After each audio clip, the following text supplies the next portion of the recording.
If your teen is heading into a high-stakes exam and you are worried a seizure, limb weakness, or a brain fog blackout is going to ruin their performance, this video is for you. We've talked about this May meltdown in the previous video, but today I'm going to give you the specific activity pacing tactics for the actual testing room. Now, we're talking about how to utilize neuroplasticity to prevent functional dissociation during finals and how to use the power of the sensory system to keep their brain's software online in check when the pressure is at a 10 out of 10. So let's dive in. Hi, I'm Dr. Lee, a pediatric health psychologist and the founder of Teen FND Academy, a coaching program to help teens with FND and their parents get their lives back. So one of the most common things I hear from FND teens is this: I knew the material because I studied for it, but as soon as I saw the test, my brain completely went blank. Now, this is not just nerves. This is a functional glitch called dissociation. It is a thing because the brain perceives the test as a high-stakes threat. It disconnects the hardware to protect the system. It is essentially a circuit breaker flipping in the nervous system, and it is an automatic response and it is a protective factor. But to prevent this, we cannot just hope for a good day. Instead, we have to use brain training to create a testing protocol, which is we're going to be talking about. We need to teach the brain that it can be under pressure without having to unplug the software altogether. It starts by breaking the exam down into manageable cycles through activity pacing. Strategy number 1, activity pacing. So at home, pacing is easier because you have control, but in a 2-hour exam, it feels much more difficult. And this is where we apply activity pacing in a time contingent way. Here's what it looks like. Instead of looking at the exam as one long marathon, your teen needs to break it into small sprints. I want to tell you about one of the teens that I've worked with. Let's call her Maya. So she had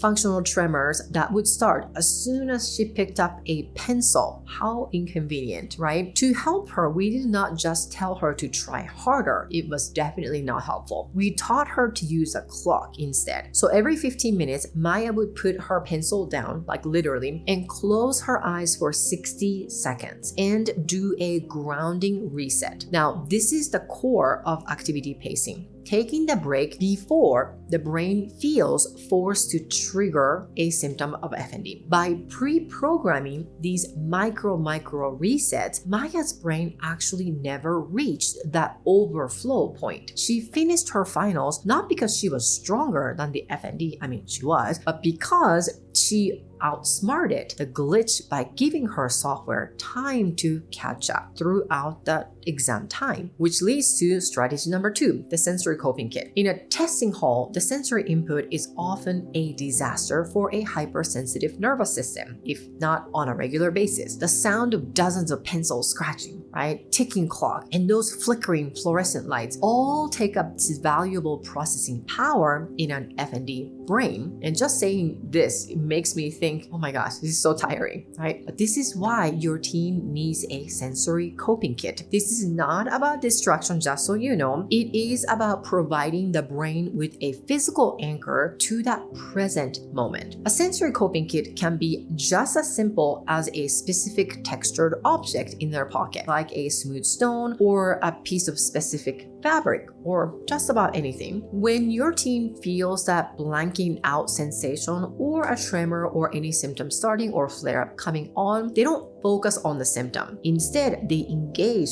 with their coping kit. They focus on that object and focus on the texture. This sends a high priority signal to the brain's attention network that says, hey, stay here, we're in the room, we're okay, and we're safe. It keeps the software in their brain grounded in reality rather than spiraling into a functional shutdown. The Family Guy shares a handful of practical strategies to help you get out of this survival mode, and it shows why our structured approach gets such a strong result. Grab it from the description below. It is free. Then let's move on to the strategy number 3, connection over correction. Parents, Your role starts the moment they wake up. This is where connection before correction is so vital. If your teen wakes up on exam day feeling like symptomatic or highly anxious or nervous, your correction instinct might be to say something like, well, you have to go, you can't miss this, this is important, you just need to try and just focus. Instead, prioritize connection. So what does that look like? Spend 5 minutes simply being regulated and connected with them. Use phrases like, I see your brain is trying to protect you right now, and we have a plan for this. We talked about this, and this is what we're gonna do. When the brain feels the safety of that connection first, it lowers that water level in that stress bucket. This makes the activity pacing and the sensory coping kit much more effective once they get to school, and you are helping them pre-boot their software in a safe environment before they ever face the exam in the first place. This is your superpower. And this is not just about passing one test, just so you know. Every time your teen successfully uses these tactics to navigate a high-stress moment, like a final exam, but just about anything, they are actually paving a new neural pathway. So they're creating a new brain network. They are teaching their brain that they are capable of handling pressure without a total system crash. This is neuroplasticity in action. You are building a recovery habit that will serve them long after they walk across